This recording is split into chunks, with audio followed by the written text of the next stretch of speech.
కూడా అయినటువంటి యేసుక్రీస్తు నామంలో పెన్నాడ గ్రామ ప్రజలని మీ అందరికీ వందనాల శుభాలండి.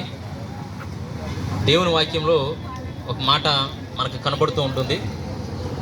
ఏంటా మాట అంటే, ఒక నిదుట సరైనదిగా మార్గం కనిపిస్తూ ఉందన్నమాట. ఎంత సరైనదిగా కనిపిస్తుందంటే, అతనికి అది సరైనదిగా కనిపిస్తుంది, కానీ చివరికి అది మరణానికి తీసుకుని పోతుందన్నమాట. ఎందుకంటే ప్రతి ఒక్కరూ కూడా వారి వారి మార్గాల్లో పోతూ ఉంటారు, కానీ ఆ మార్గం ఎంతవరకు అతను తీసుకెళ్తుంది అనేది కొందరికి అవగాహన ఉండకపోవచ్చు, కొందరికి అవగాహన ఉండవచ్చు, కొందరికి అవగాహన ఉండి కూడా నా ఇష్టం అనే పరిస్థితి కలిగి అతను కొనసాగవచ్చు. అవునండి, ఈ లోకంలో చాలామందిని చూస్తే కనుక అదేవిధంగా ఈ లోకంలో చాలామంది అనమాట అండి, చాలామందిని మనం చూసుకుంటూ ఉంటే, అంతవరకు చూసుకుంటే కనుక మా నాన్నగారిని మనం చూసినట్లయితే కనుక మా నాన్నగారు అప్పటి వరకు బాగానే ఉన్నారు. అయితే వివాహమైంది, పిల్లలు కలిగి ఉన్నారు. పిల్లలు కలిగిన తర్వాత కొందరు స్నేహితులు అతనికి దగ్గర చేర్చబడ్డారు.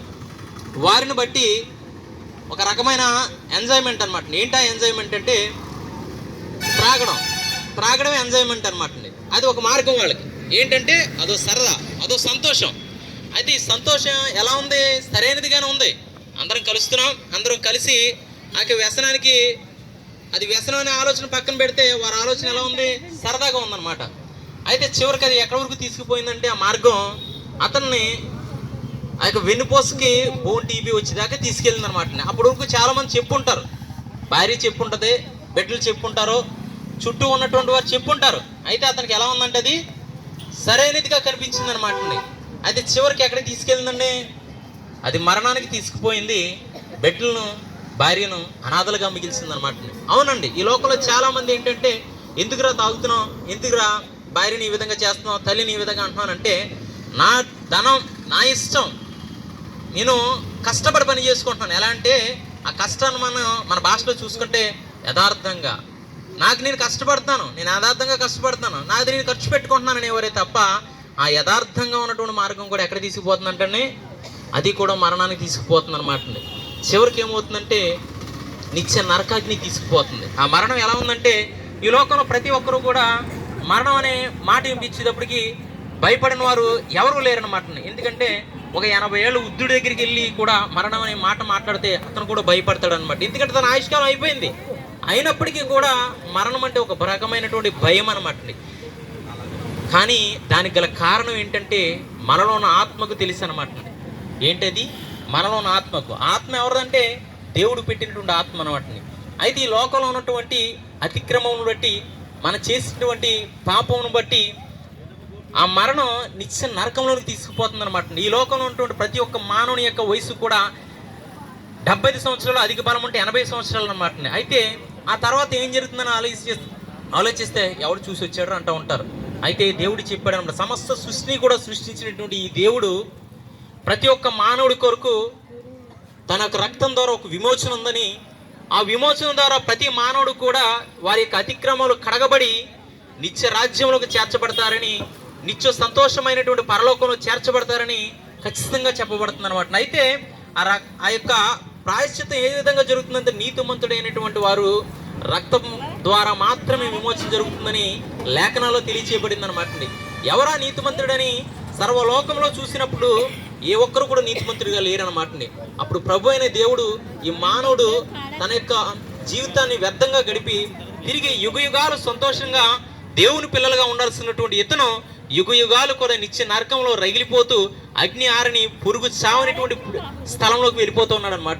అటువంటి మానవుని తిరిగి తానే ఈ లోకంలో నరశరీరుడిగా 2024 సంవత్సరాల క్రితం క్రీస్తు యేసును పేరుతోటి ఈ లోకంలో నరశరీరుడిగా వచ్చి ప్రాణం పెట్టి రక్తం కార్చి తిరిగి లేచి, నేను వస్తాను, ఎవరైతే నా యందు విశ్వాసం ఉంచుతారో వారందరూ కూడా ఆ నిత్య రాజ్యాన్ని స్వతంత్రించుకొని నా కుమారులుగా, నా కుమార్తెలుగా ఉంటారని, ఆ నిత్య నరకం నుంచి తప్పించబడి నిత్య సంతోషకరమైనటువంటి ఆ పుణ్యలోకంలోకి చేర్చబడతారని మాట ఇచ్చి తిరిగి నేను వస్తానన్నాడు. అంతేకాకుండా నేను వచ్చే సూచనలు ఎలా ఉంటాయంటే, లోకంలో దేశములపై దేశములు, అంతేకాకుండా భూకంపాలు, అంతేకాకుండా దేశంపై అతి భయంకరమైనటువంటి రణరంగం అయిపోతున్నట్టుగా ఆ యొక్క సూచనలు తెలియజేసి వచ్చాడని. ఇప్పుడు మన చుట్టూ చూసుకున్నట్లయితే ఒక దేశం మీద ఒక దేశం, ఒక దేశం మీద ఒక దేశం, ఎందుకు కొట్టుకుంటున్నారో తెలియదు, ఎందుకు యుద్ధాలు చేసుకుంటున్నారో తెలియకుండా ఒకరికొకరు చూశారు కదా, దేవుడు చెప్పిన మాట ఖచ్చితంగా జరుగుతుందన్నమాటని.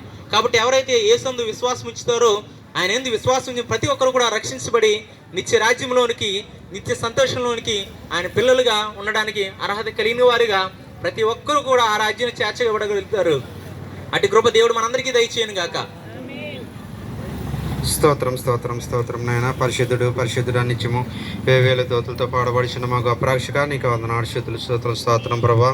అవునని ఈ లోకంలో బ్రతకడానికి తండ్రి ప్రభా, ఉద్యోగం కానీ, వ్యాపారం కానీ, వ్యవసాయం కానీ తండ్రి ప్రభా, ఇంకా అనేకమైన వృత్తులు చేసి తండ్రి ప్రభా ధనాన్ని సంపాదించుకొని అలాగే ఈ లోకంలో జీవిస్తున్నారు కానీ తండ్రి ప్రభా నీకు వందనాలు, స్తుతులు స్తోత్రం ప్రభా. నిజమైన దేవుడు ఎవరో అని తండ్రి ప్రభా ఎవరికి తెలియదు నాయన తండ్రి ప్రభా. ఆ జ్ఞానకాలంలో తండ్రి ప్రభా, తెలియని కాలంలో మేము కూడా తండ్రి ప్రభా మరి తండ్రి ప్రభా నిన్ను ఎరగని వారమై ఉన్నాం తండ్రి. ఒక కాలంలో తండ్రి దేవా నిన్ను తెలుసుకొని తండ్రి ప్రభా నిజమైన జీవితము తండ్రి ప్రభా మేము వ్యాపారంలో కానీ, వ్యవసాయంలో కానీ, ఉద్యోగాల్లో కానీ సంపాదించే ఆస్తే తండ్రి ప్రభా ఎక్కువ కాదని తండ్రి ప్రభా. దేవాతి దేవుడు నువ్వు ఒక ఉన్నావని తండ్రి ప్రభా. సర్వసృష్టిని సృష్టించిన దేవాతి దేవుడు, భూమిని ఆకాశాన్ని సృష్టించిన అద్వితీయ దేవుడు తండ్రి ప్రభా యేసుక్రీస్తు ప్రభువే అని తండ్రి ప్రభా మేము తెలుసుకున్నాం తండ్రి ప్రభా. అవును నాయన, ఈ పెన్నడ గ్రామంలో తండ్రి ప్రభా ఈ వీధిలో ఉన్న వారందరూ కూడా తండ్రి ప్రభా నిన్ను తెలుసుకున్నట్లుగా సహాయం చేయండి తండ్రి దేవా. నీకే వందనాలు, స్తుతులు స్తోత్రం. ఈ లోకలు ఎంత సంపాదించుకున్నప్పటికీ తండ్రి ప్రభా, ఎంత పరిశుద్ధంగా ఉన్నప్పటికీ కూడా తండ్రి ప్రభా నీ అందుపడి తండ్రి ప్రభా బాప్తిసం తీసుకుని రక్షించబడకపోతే తండ్రి ప్రభా అవును నన్ను నిత్య నరకానికి వెళ్తానని తండ్రి ప్రభా నీ మాటల ద్వారా తెలియజేసావు తండ్రి ప్రభా. అవును నన్ను ఈ లోకంలో తండ్రి ప్రతి ఒక్కరు కూడా తండ్రి ప్రభా నిన్ను తెలుసుకొని తండ్రి ప్రభా అవును నాయన తండ్రి ప్రభా పరలోక రాజ్యంలో తండ్రి ప్రభా నేను తండ్రి వెళ్ళడానికి కృప చూపించండి ఆయన తండ్రి ప్రభా. ఈ గ్రామస్తులందరినీ కూడా, ఈ వీధిలో ఉన్నవారని, ఈ సెంటర్లో ఉన్నవారందరినీ కూడా దీవించి ఆశీర్వదించండి తండ్రి ప్రభా. నీవే తండ్రి ప్రభా ఒక్కడే దేవుడు, ఆ దేవుడు నీవే తప్ప వేరొక దేవుడు లేడని తండ్రి ప్రతి ఒక్కరు తెలుసుకొని తండ్రి ప్రభా తెలుసుకునే భాగ్యాన్ని దయచేయమని యేసు పరిశుద్ధ నామములో వేడుకున్నాడికి ప్రార్థన చేస్తున్నాను మా పరమ తండ్రి. ఆమేన్.